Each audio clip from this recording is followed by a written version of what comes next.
Telefoon bichaa deebisii. Tana rabbumaa fidee duraanii isii wanni fi qabneef akkuma obboleetti nyaatti fi qabne. Assalamualaikum warahmatullahi wabarakatuh. Salam dengil salam sinagi sini jecha. Arra jecha si wajjin dhufnee mana jirra. Mana akkama geessitiin dhufee mana fi jirra. Fannis illee dalagaa jira waan ta'eef anammaan fuudhee mana akkama geessitiin asumaan mana kiyya fide. Mee salaamtaa gaafa jiru. Assalamualaikum warahmatullahi wabarakatuh. Nageenya keenya bakkuma jirtanitti isin haa qaqqabuun isiniin jedha. Akkasitti jechaas wanta akkasii gaafachuu barbaade beektaa? Ayyaana gaafa dubsa. Jawwaallee sirraa fuudhamee ture beektaa? Gaafa Abdallaan si dheesan. Asirratti mi'a akkaataa jawwaallaan keessatti sirraa fuudhee fi Abdallaan nama fidetee si dheemti gaafsan. Harka Abdallaati akka si dheemu akkamitti akka dhaamtimee waan san keessa nu ibsime. Warraan siimaa jalqaba walloluun keenya ni jirti. Angaruu immoo dila san hundaa'u afaan maanaajoo malee takkaa jechuudha. Dilas garaa keessatti waa hamtu qabaddeef hin beeku. Haa ta'u immoo guyyaa isaan na dhaamsanii anaa eefannistu suuqa dhaqee dhufee waggaa suuqa dhaqee dhufnu 2-3 darajaa irratti darajaa jalaa irra jajjan jechuudha. Akkana gurfaa keessa ol seenanii imaaraa keessa ol seenanii darajaa bakka darajaa itti dhaabbattu kana namni 3 yaa'u jira. Jawwaala ilaalu jiranii. Khalaas isaan caljabneetuma bira ol kunnee waggaa ol kunnu inni darajaa gubbaa jira. Darajaa lamaffaadhaa gubbaa jira. Achi jechuudha waggaa naa fannis karaa darajaa sanitti itti ol dhiyaanne akkuma fannis dubbisetti hayi eenyu boona nu hayi dachaasimi eessa fuutee deemtaan jeetuma jechuudha agartee miti. Achi gaffii kanatti achi giseen akka fiigu jawwaaleef 8 deemu jira. Darajaan ifaan qabdu waan ta'eef jawwaaleef 8 deemu jira. Dhufee jechuudha waggaa inni natti utaalu qabeetiin achi darbe jechuudha. Qabee waggaan achi darbu darajaa gartee gamoolii kanarratti ol kufee yeroo san fannis na qabe. Waggaa fannis na qabu jarri gartee duraan darajaa jalaarra jiru suni achi ol warreeniituma akka nama addaan qabu fakkaatanii tokko dugda kana keessa na dhahe. Dugda kana keessa galakkise waggaa dugda kana keessa na dhahu. Giseen garagalee kana qabu isaanis nama lama fannis Abdallaa qabu jira. Kana jechuudhaan tokkicha na dhahe san harkaan dhahuutti hin jira. Jarri kunis waan biraan harkaa qabaachuu baatan harkumaan na dhahu jiran. Hangalmatti jechuudha waggaa fannis ammaas jechuudha jira dila kanatti garagalee Abdallaan bakkuma darajaa irratti gartee giseen ol darbu akkas darajaa irratti iddoo lafa qofisan adii duraan harkaa qaba. Adiiduma saniin jechuudha gartee miti. Achumaan gallakkise. Miila keessa na gallakkise. Waggaa miila keessa na dhahu qalaasan waggaa sanitti jechuudha akka malee waan na dhukkubee jiruufu. Achumaan ifirra gattaa'ee ifirra gattee nyaanis olii jawwaalli achi gad jechuudha darajaarra gabbu'ee. Waggaa isaanii hojii ol qabnee jiru. Jawwaalli lafa bu'ee alaas waggaan jechuudha as firra gattaa'u. Fannis isa boonii ajjeestanii ajjeesuu barbaadanii Abdallaa maaliif kan hunda gootaati. Dhugatti akkanuma olii qabnaa jee waggaa jechuudha fannis lallabuu mana keessaas ijoolleen mana keessa jirtu gaxoriite warri mana keessa jiru gisee gaxoree booda ni yaadadhaa isaanis jawwaala akkasumatti jechuudha jawwaala kiyya kayif jiru lafaa fuudhaniituma. Jawwaalli sarkaa lafa bu'ee jechuudha. Isaan sadoonaani sarkaa lafa bu'ee. Giseen fakkeenyaaf isaanii hojii waliin jiru san waggaa mucaa garagalee kana dheesanii garagalee gartee naaf inni harkaa wal qabne jawwaalli asuma lafa bu'ee. Abdallaan taa'u jira waan ta'eef darajaan rakkufee jiraamin duuba jiranii achuma guyyaaleetu mana gallakkiseetuma jawwaala achuma lafaa fuudhe. Jarri mana keessaattis maali jaanii gogga turan isaanis hin dhaabbanne oggusuma fiigaa kutanii ijoollee illee jala horiite eegas booda oggus jalaa baafatanii isaanis hin dhaabbanne mootoraa qopheeffatanii jiran duraanuu mootoraan dhufanii. Jaayisi ta'anii dhufanii mootora jechuudha mootora sawwaaqee hammatanii mootorumaan dhufanii gisee gaxoriinii darajaarra ala gabbaan akka namni gartee itti iyyee namni shaabiin gachaa hawaasni illee jala fiigee hin qabne mootora qoraniitu moggisuma kutanii ijoolleen isii jechuudha egaa kadhee Abdallaa ta'uu beeknee jirraati. Maa irraa jala horiin gara hunda qujaaniitu ol deebianii cumaan fuudhanii egaa sadalee ana fidanii achumatti illee sadalee manna dhuftee. Saalugaa. Jawaalli akkaataan jawaalli itti fuudhame akkasii jechuudha malee waan keessa harkana kaanii fuudhanii miti jechuu barbaadeeti. Sirriidha. Asirratti jawaalli Abdallaan Deengadda Guyyaaniif Liinaa fi Fanisitti bulaniiti. Jawwaala sanis deebisii fi jaanii gizaa gaafatanii anisumaa hin beeku hin fuunee jawwaala jechaa ture beektaa. Sana dhaabbadheetiin akkamitti akka jawwaalli itti fuudhame wanni si gaafadheef saniif beektaa. Kanaafuu amma maatiin danteetii fi warri jechuun ijoolleen saahiban keetiitii fi warri hundi waan kana maara dhiistanii waan Abdallaa jaaniitii cinqaa jiranii beektaa. Kanaaf nu dura jechuun waan kana gaafatee fixaatii jechuun dhaabbaddaa jenneetiin wanta ta'u jira beektaa. Waan kanarratti maal jettamee asirratti? Ani kana waan biraas hin jiru. Amma dura jechuudha Abdallaan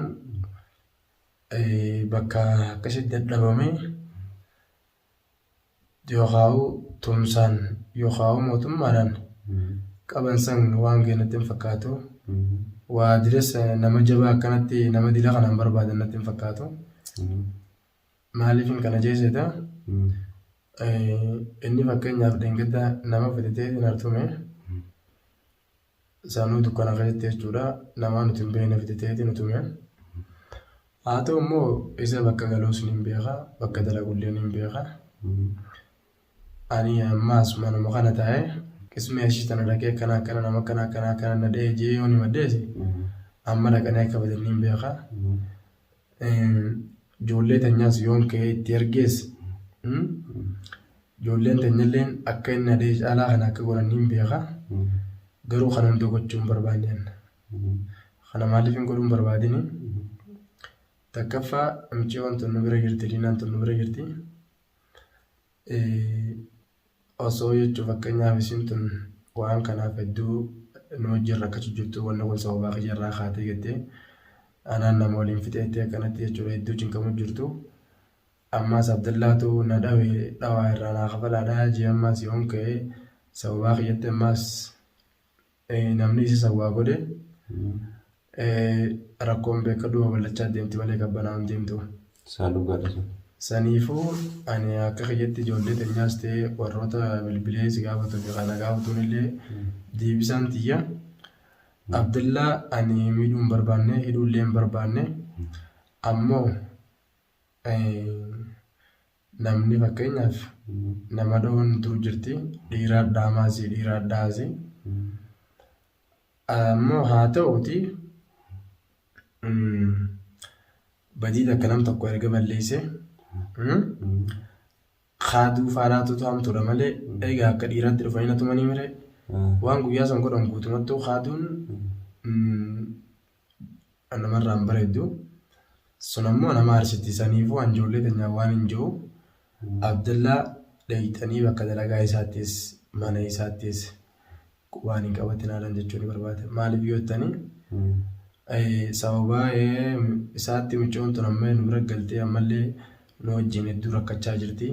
Waan sababa Abdallaatti haakima baafte kana hundaa'u anaatu kafalaa jechuu jirti dubbiin tun narraa kaatee liinaatu nama kana hunda waliin fixa jaanii naatu kafalaati jetteeti akka malee cinqamu jirti. An akka hedduu isiillee cinqabtuun fedhu tana rabbumaaf fide nuti duraanis isii wanni fiqqabneef akkuma obboleettii teenyaatti fiqqabne ammallee Abdallaan na dhahee obbolummaan isii qabu sanii fi kabajaan isii qabu sanii sababa Abdallaatti diiguun barbaadu. Namni na dhahee Abdallaadha malee liinaadhaa miti.